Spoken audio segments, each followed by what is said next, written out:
Joining me right now, a person who has a brand new CD out, and we're going to talk to her about that, and a great cabaret artist, great singer who's really doing well up in the New York area, and hopefully we'll get her down here in Florida one of these days. Her name is Jenna Esposito. Her new CD is called 13 Men and Me, and she joined us by telephone today. Jenna, thanks for being with us. How are you today? I'm great. How are you?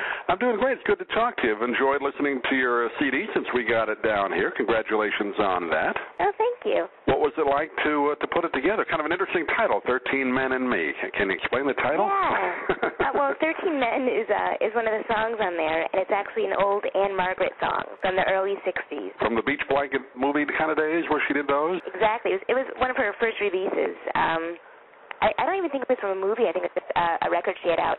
But I found it on one of those compilation CDs from Ultra Lounge. The CD was called Martini Madness. So I found the song on it, and I just fell in love with it. So I put it into my cabaret act, and then when we were putting the CD together, the song ended up on the CD, and it's funny, I was trying to think of a good, catchy title for the CD, and so various song titles were possibilities, and none of them was really out in the lead, you know, but I was talking to a friend one night, and I said, it's just amazing how many great guys played on the CD, because we ended up working with a lot of musicians, and so my friend said, well, Jenna, how many were there?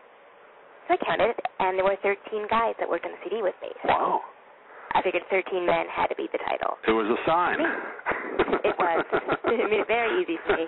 Well, you got some great mixture of songs on here. You got, like you said, a song like that, maybe not as well known, and then you have some standards on there as well, like Just in Time and Since I Fell for You. So it's an interesting mix of music you picked. How did you go about doing that? It's kind of funny. It actually kind of created itself. We ended up recording way more than we needed. We ended up with, I think, close to 20 songs, and we thought we had the CD. We'd recorded about 12 songs to start, and then only about half of them actually ended up making it on, because as we were kind of putting them together and trying to figure out what should go where, it just seemed like we needed some different colors, and so we went back into the studio and recorded some more, and then it's almost like putting a puzzle together, because once we had decided exactly which songs were going to go on, there's just figuring out the order and what kind of flowed into what, because it is a eclectic mix, but I think there is a unity that brings them all together, and maybe that's just the sound I bring to it or that my band brings. But it was really fun because, like you said, we've got the standards, we've got some fun pop tunes.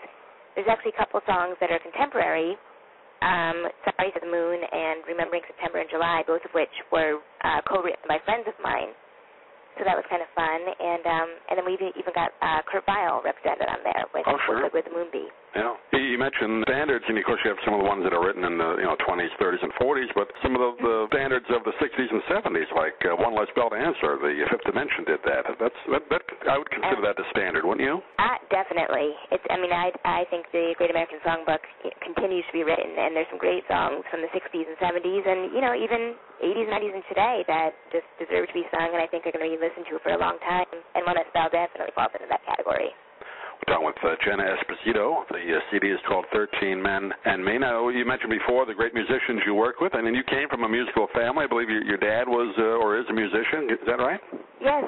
He's my musical director. He's a guitarist. He taught public school music for 33 years. And growing up, he always had a band. So my sister and I would, we were never forced into it by any means, but we just wanted to do it. We'd always want to get up and sing a number with the band. And so, my dad would indulge us, and we'd kind of share the microphone, and it was kind of a natural fit for me to fall into the nightclub singing and cabaret. After I graduated from college, I tried a few years of touring children's theater and was thinking I was going to be a Broadway actress, and the reality of having to move to the city and getting a day job to pay rent hit, and I found the best outlet to sing was by performing at night, and so I kind of fell into this whole cabaret circle, and then the CD just kind of happened, but it's really special that my dad continues to perform with me. And my sister does as well. She actually can be heard singing back up in the CD. She actually sings back up in the show I'm doing right now in the city, and she's working on getting her own act together. So it is fun being part of a musical family and just sharing that bond. I recently had a chance to talk to Andrea Marcovici, who is a great cabaret artist, and she teaches, I think, cabaret. I don't know if you've met her or if you've worked with her. I have. I actually did a workshop with her. Did you? Yeah, I know she teaches a workshop. I'm not sure where. I think Colorado, but maybe other places as well. Yeah. Just amazing. It's one of the best experiences I've ever had doing that workshop. Just this tiny little town, Steamboat Springs, which is a big ski town, but over the summer it really empties out, so it is just gorgeous. you're there in the mountains, living next to farms with horses, and it was such an inspiration to just go there and focus on singing for a week and have teachers like Andrea Marcovici and Karen Mason coaching you. It was a remarkable experience. It must be, and cabaret is one of those art forms that it seems to be coming back. I mean, you have younger performers like yourself doing it now. It's good to see, isn't it? Terrific, and energy in it. And what I love about it is it's anything you want to make it. There are no limits on what cabaret is. That's kind of one of the fun things about the art form. It's just, I mean, by its definition, it has to be you presenting yourself. It's just, it's a really great way of expressing yourself and getting out these emotions and thoughts and, Andrea is well known. She does a lot of tribute shows, and I kind of mix and match. I do some tribute shows, and it has to be just, songs I want to sing, but it's such a great art form, and I'm really happy it seems to be making a comeback. Talking with Jenna Esposito, and I know one of the folks you do a tribute to is Connie Francis. That's been very successful for you, hasn't it? Oh, it has. We're in the middle of a run here in New York. We've got one show left, but it's been an amazing experience. She's just an incredible woman, first of all, and second of all, I actually want to start a campaign to get her into the Rock and Roll Hall of Fame because I think she deserves to be there. Oh, she isn't in? I thought she might have been in. She isn't in yet. She should be. She should be, 35 top 40 hits, 3 number ones, and especially for a woman at that time, she really just broke all kinds of records and set new standards. It really boggles the mind that she's not in the Hall of Fame. So I think we need to start a campaign while she's still alive and well and able to appreciate it. She has that unique sound, too. As one of those singers, the first two notes, it's Connie Francis. I mean, she had that style. Yeah. But it is. It's very emotional, her sound. She just manages to infuse every syllable with some kind of depth of feeling, which is amazing. Well, that sounds like a great show. Do you do most of her hits, or do you tell stories about her? How do you work it? We do. Kind of weave in stories about her and her sound. One of my favorites is that, she almost didn't make it. She was down to her last recording session with MGM Records because she just recorded flop after flop, and they were ready to cut her loose. Her dad stuck a lead sheet in her hand as she was preparing for her last session and said, here's your hit, dummy. She was down to her last Sorry Now session, a standard written in 1923, and she fought him on it every step of the way because she said, it's square, the kids are going to want to dance to this. And it was her dad who said, well, put those rock and roll triplets behind it and maybe they'll dance. And so she figured it was her last recording session anyway. What did she have to lose? And so she recorded it.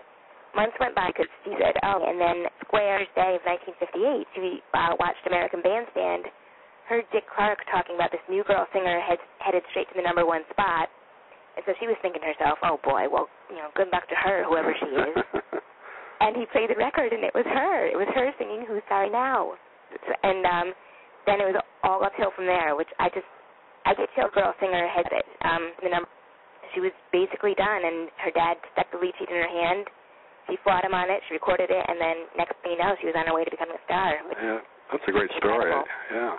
She also overcame a lot later in life, stuff she had to go through, but she seems to have come through it okay, at least after that, I guess in the late 70s, early 80s. But she is. She's just such an inspiration. I saw her in concert a few months ago. She's still performing, and it was amazing. And she's still got so much power in her voice and so much sparkle. It was just absolutely overwhelming and inspiring at the same time to see her performing live. It's a great artist to give a tribute to, and it must be a lot of fun for you just to do it. And any chances of traveling with that show, Jenna, or to other parts of the country? I'm hoping to, actually. We're recording a live CD of it, and because I think it's a show that would travel well, and I think there's a big market for it because she just touched so many people, and the reception here in New York has been great. So if I end up traveling, you can bet Florida is going to be one of the places I'll hit. We got to get you down here, Jenna. People love cabaret here in Sarasota. Well, Jenna, it's been a treat to talk to you for a couple of minutes. I'm glad we had a chance to do it, and of course we're going to play the CD on the program, and so many great songs on it. 13 Men and Me, and you should give out your website. My website is JennaEsposito.com.